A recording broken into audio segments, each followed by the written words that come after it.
ایک دوست نے اپنے ایک دوسرے دوست سے قرض لیا اور قرض لینے کے بعد جو ٹائم تھا وہ پورا ہو گیا. اب پیسے اس نے نہیں لوٹائے. بڑی کوشش کی اس نے کہ بھائی میری رقم واپس دے دیں, اس نے نہیں دیا. اب وہ یہ کیس لے کر عدالت میں چلا گیا اور جج صاحب سے جا کر اس نے کہا کہ اس نے میرے پیسے دینے اور یہ میری رقم نہیں لوٹا رہا. تو جج صاحب نے کہا کہ تمہارے پاس 30 دن ہیں, ودن 30 days تم نے اس کے پیسے واپس لوٹانے ہیں, ورنہ پھر تمہارے خلاف فیصلہ ہو جائے گا. تو وہ شخص گھر گیا. اب اس نے کیا کیا, اس نے صبح سے لے کر شام تک درود پاک پڑھنا شروع کر دیے. 1 دن 2 دن 3 دن 27 دن ہو گئے. وہ درود پڑھتا رہا اور انتظار کرتا رہا. پیسے تو تھے نہیں, 30ویں دن عدالت میں پیش ہونا تھا. 27 دن گزر گئے, 28ویں رات آ گئی. خواب میں اس کو کسی نے آواز دی کہ گھبراؤ نہیں, تمہارا قرض ادا ہو جائے گا. اگلے دن پھر درود پاک پڑھتا رہا. اب نبی پاک کی خواب میں زیارت ہوئی. آقا علیہ الصلوۃ والسلام تشریف لائے, فرمایا گھبراؤ نہیں, تمہارا قرض ادا ہو جائے گا. تم علی بن عیسیٰ وزیر کے پاس جاؤ اور اس سے کہو وہ تمہارا قرض ادا کر دے گا. اب جب صبح اٹھا تو بہت خوش کہ نبی پاک کی زیارت مجھے ہو گئی. لیکن پھر خیال آیا کہ میں اگر وزیر صاحب کے پاس گیا اور انہوں نے مجھ سے کوئی ایویڈنس مانگ لیا, کوئی پروف مانگا, کہ میں کیسے مان لوں تمہیں نبی پاک نے بھیجا ہے, تو اس بات پر تو میرے پاس کوئی دلیل نہیں ہے.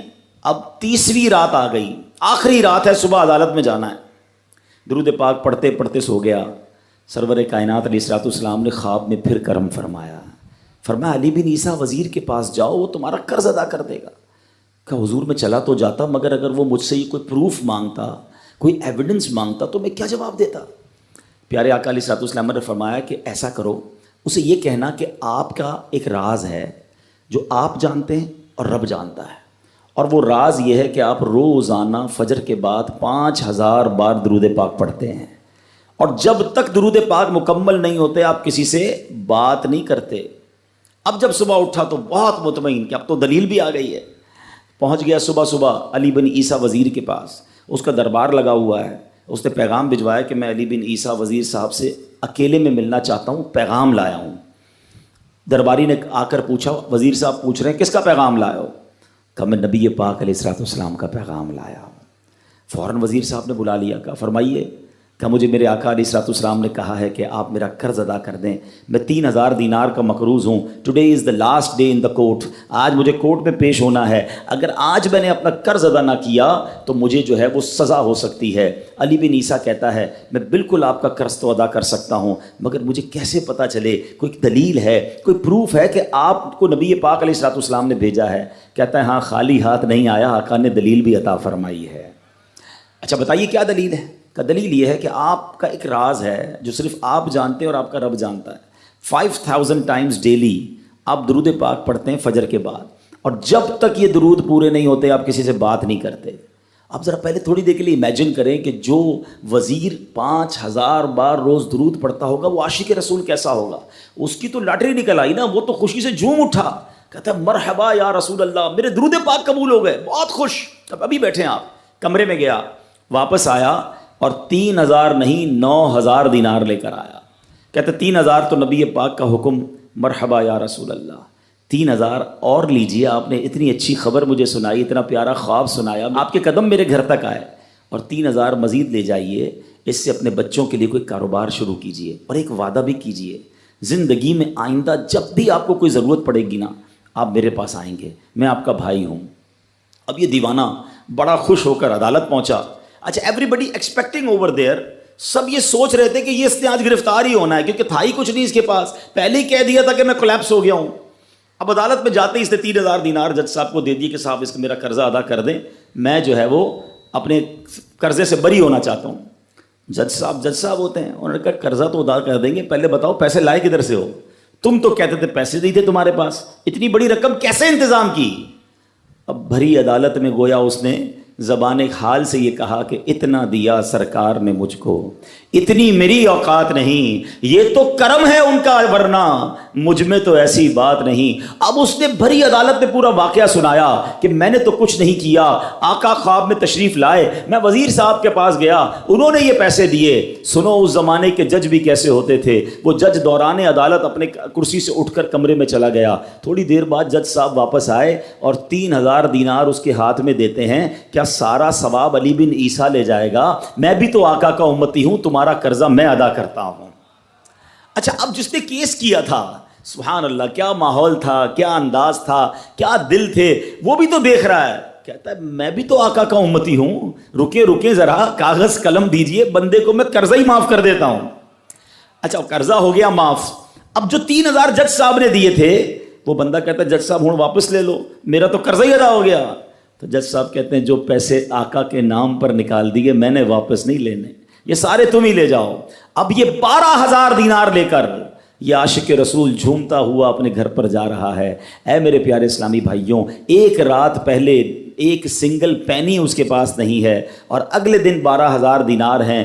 درود پاک وہ وظیفہ ہے جو دل سے پڑھا جائے تو سبحان اللہ یہ مصیبتوں کو ٹالنے والا وظیفہ ہے، یہ پریشانیوں کو دور کرنے والا وظیفہ ہے۔ اور یہ میں نہیں کہہ رہا، خود سرور کائنات علیہ الصلوۃ والسلام کی حدیث ہے جس کا مضمون ہے کہ جو پریشانیوں میں ہو، جو مصیبتوں میں ہو، اس کو چاہیے کہ مجھ پر درود پڑھے، کہ درود پریشانیوں کو لے جاتا ہے، مصیبتوں کو لے جاتا ہے۔ ایک شاعر نے کیا خوب لکھا ہے، اور واقعی حق لکھا ہے، ہر درد کی دوا ہے صلی علی محمد، ہر درد کی دوا ہے صلی علی محمد، تعویذ ہر بلا ہے صلی علی محمد۔ تو ہمیں چاہیے، خاص طور پہ ربیع الاول کا مہینہ ہے، کثرت سے درود پاک پڑھیں۔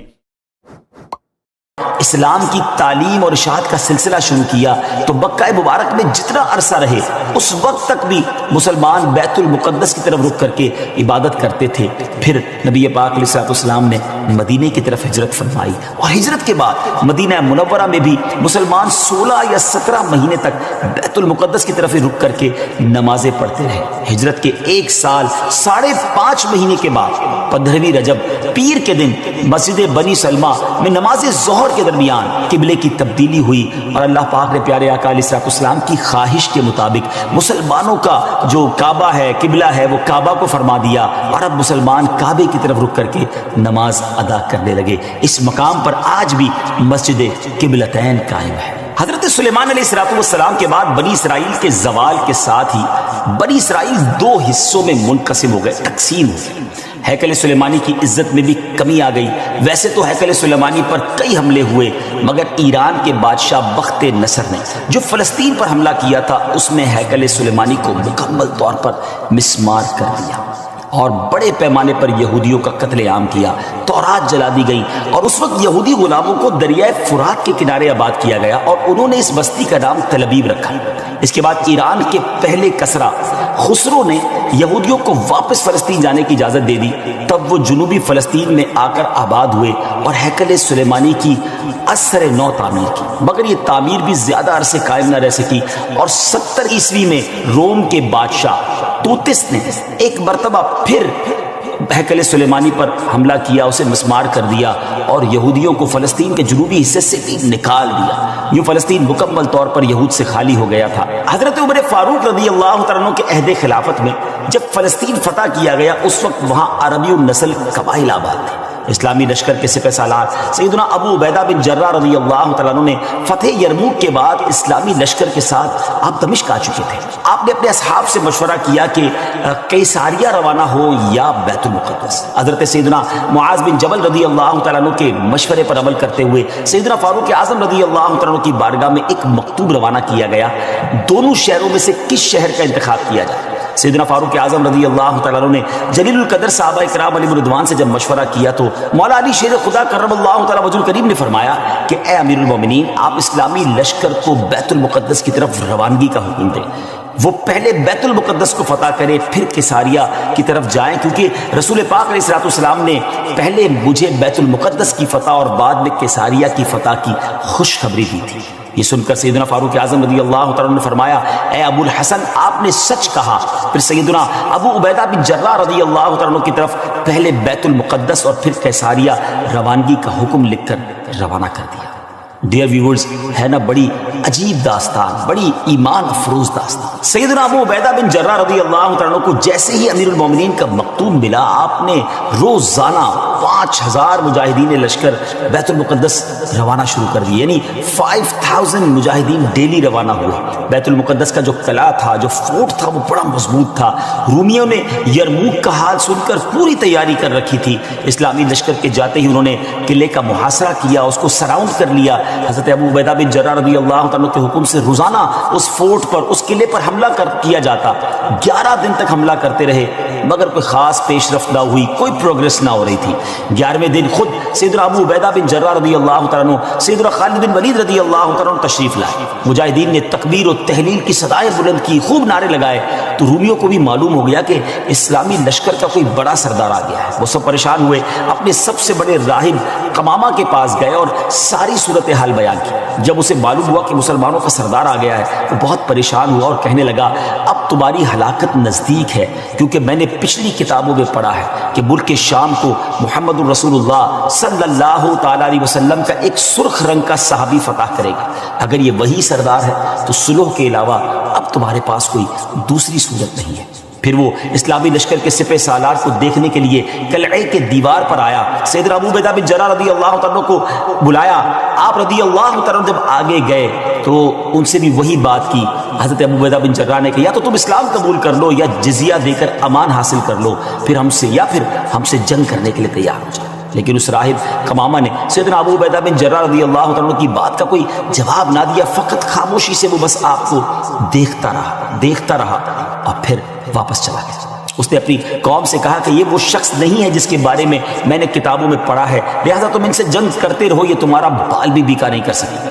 سیدنا ابو عبیدہ بن جراح رضی اللہ تعالیٰ عنہ نے بھی وہاں سے واپس آ کر اسلامی لشکر کو جنگ کا حکم دے دیا۔ روزانہ اسلامی لشکر اس فورٹ پر، اس قلعے پر حملہ کرتا، رومی تیروں کی برسات کرتے، دونوں طرف سے جانی نقصان بھی ہوتا، سپاہی زخمی بھی ہوتے۔ لڑائی 4 ماہ تک جاری رہی۔ جی ہاں ویورز، 4 منتھ تک یہ لڑائی جاری رہی۔ اہل شہر تنگ آ گئے۔ وہ دوبارہ اپنے جو سردار تھا، جو ان کا لیڈر تھا قمامہ، اس کے پاس گئے، ساری صورتحال بیان کی۔ وہ نصرانی راہب جو تھا وہ پھر قلعے کی دیوار پر آیا اور سیدنا ابو عبیدہ بن جراح رضی اللہ تعالیٰ عنہ سے کہنے لگا کہ ہم ہر حال میں تم سے جنگ کریں گے، البتہ ہمارے شہر کو صرف ایک ہی شخص فتح کرے گا جس کے اوصاف ہماری کتابوں میں لکھے ہوئے ہیں، وہ تم نہیں ہو۔ سیدنا ابو عبیدہ بن جراح رضی اللہ تعالیٰ نے فرمایا کہ تمہاری کتابوں میں اس کے کیا اوصاف لکھے ہوئے ہیں؟ اس نے کہا، وہ ہم تمہیں نہیں بتائیں گے، البتہ اسے دیکھ کر ہم فوراً پہچان لیں گے کہ یہ وہی شخص ہے۔ ہاں اگر تم اس کا نام جاننا چاہتے ہو تو ہم اس کا نام بتا سکتے ہیں۔ اللہ اکبر! ان کی کتابوں میں اس صحابی کا نام بھی موجود تھا۔ آپ رضی اللہ تعالیٰ نے فرمایا کہ ٹھیک ہے، تم اس کا نام ہی بتا دو۔ اس نصرانی راہب نے کہا کہ جو شخص ہمارے اس شہر کو فتح کرے گا وہ محمد الرسول اللہ صلی اللہ تعالیٰ علیہ وسلم کا صحابی ہوگا، اور اس کا نام عمر بن خطاب ہے، جو فاروق کے لقب سے مشہور ہوگا، اور وہ نہایت سخت گیر ہوگا، اللہ کے کاموں میں کسی ملامت کرنے والے کی ملامت کی پرواہ نہ کرے۔ سیدنا ابو عبیدہ بن جراح رضی اللہ تعالیٰ عنہ نے جیسے ہی یہ سنا